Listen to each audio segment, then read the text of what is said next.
show them their love. You see, this is the thing, we're all wired up differently, and that's so important to have that balance. And that's, I think, one of the hardest things in life, is to have that balance in life of being too busy to provide, yet making time to be with them and enjoy the ride and smell the roses. And that's profound. Thank you so much for sharing that. And you know, I've seen a lot of marriages have a lot of tension just because of not misunderstandings, but lack of knowledge on how we're wired up different as men and women.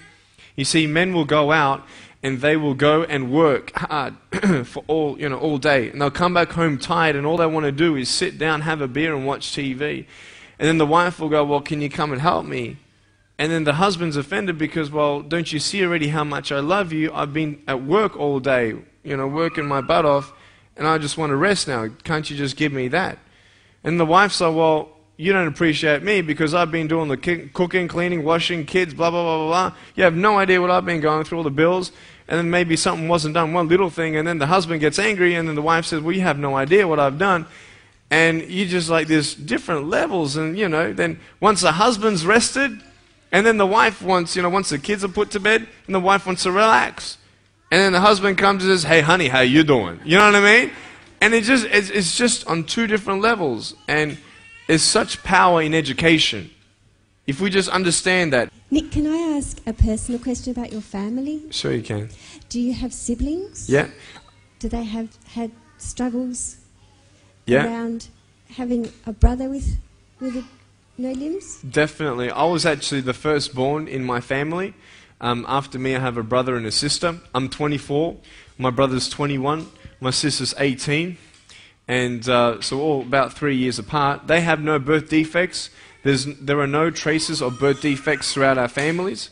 So this is just one of those things in life that happen. So actually growing up in school, surprise, surprise, I'm the center of attention. Out of all the school, I'm the only guy without arms and legs. And I had that attention, and once I actually started having the confidence of speaking with kids and playing with kids, as soon as I open my mouth, barriers go down because they realize I'm just like anybody else. I've just got no arms and no legs. And so what I did was I made a lot of friends quickly, and then my brother came into school, and everybody knew that my brother was Nick's brother. Everything was referred to Nick. And so I think my brother really sort of lost his identity. And that sort of happens with, younger siblings. Let's say you have a very, quote, successful leader of a child who's school captain, and everybody knows that person as the school captain's brother. And so you're going in their shadow. And that happens naturally.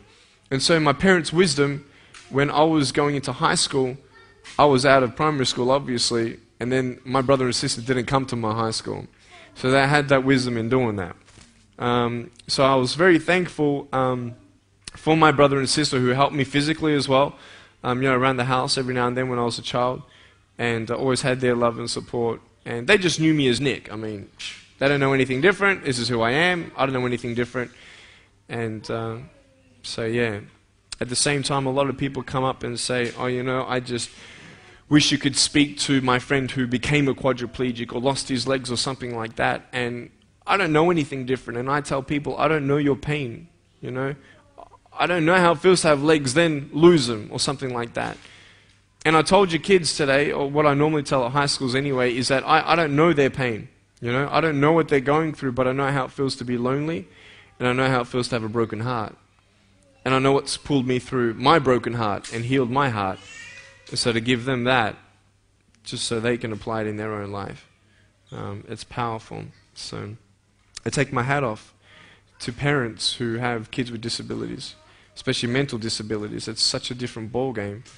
And they're my inspiration. A lot of people ask me, what is my inspiration? They're my inspiration, to see how they love that child and the purpose of that child, even though they can't speak, they can't think for themselves.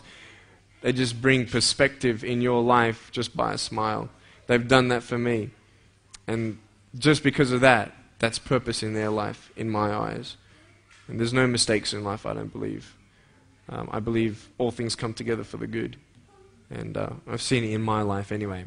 And all I can talk from is my own experience. So you could speak to my friend who became a quadriplegic or lost his legs or something like that, and I don't know anything different. And I tell people, I don't know your pain, you know.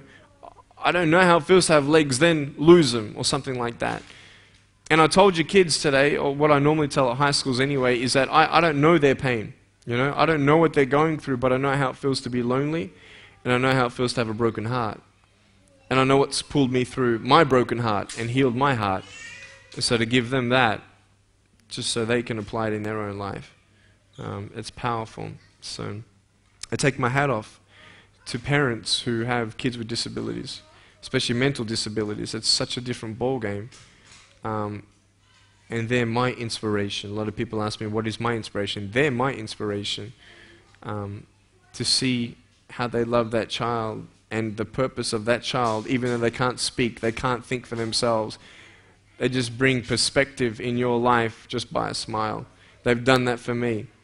And just because of that, that's purpose in their life, in my eyes. And there's no mistakes in life, I don't believe. I believe all things come together for the good. And I've seen it in my life anyway. And all I can talk from is my own experience. So, ladies and gentlemen, it's just been an absolute privilege and honour for our school to host Nick here today.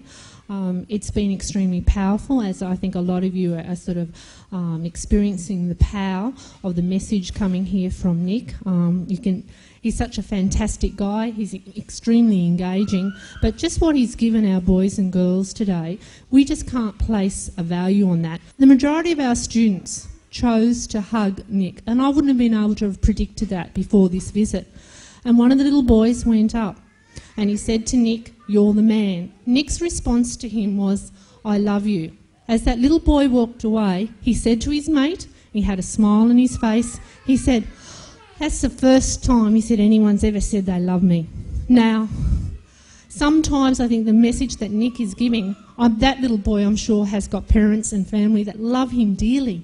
But sometimes as parents, we don't say it enough, and I think that might have been the situation. A girl came and said to me, "Mrs. McKinnon, you know, been a bit of a whinger, I reckon, and I'm not going to whinge anymore." So, Nick, on behalf of the Pottsville Beach School community, staff, parents and students, thank you very, very much.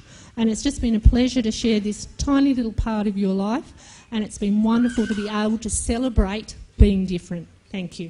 Thank you so much. Appreciate it, Debbie. Thank you for giving me this opportunity to speak into your life and share with you my story. I hope you've been challenged and inspired to never give up, and I believe that you have been touched. I'd love to hear from you. Write to me. Go on my website, attitudesaltitude.com. I enjoy reading so many people's testimonials on how my life has impacted theirs. So please write to me or email me. Also want you to know that there is a book coming and a series of DVDs. So be on the lookout for that. If you see me on the street face to face, make sure you come up and say hello, give me a hug. I'd love to meet you. Remember, there is always hope. Never give up.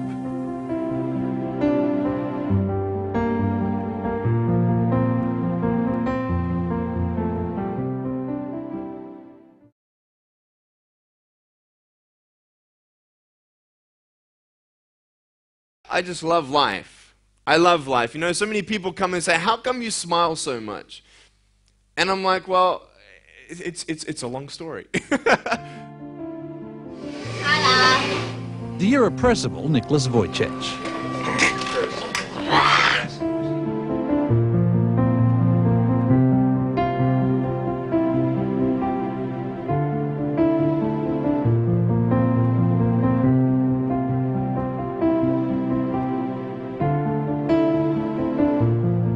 The birth of a son with no arms or legs was a challenge they didn't want. I really couldn't believe it. I just thought it was a bad dream. I thought I'd just wake up any minute and it's all over. So I wasn't sure whether I was going to take him home.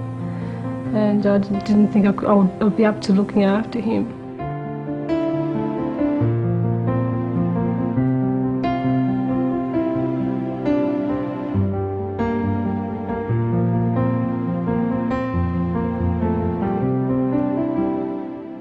Certainly with time, you grow to accept him, to love him for what he is, the way he is.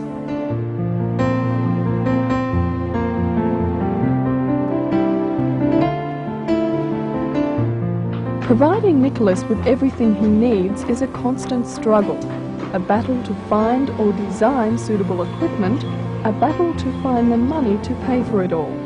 There wasn't really much of places or people that you can turn to help you.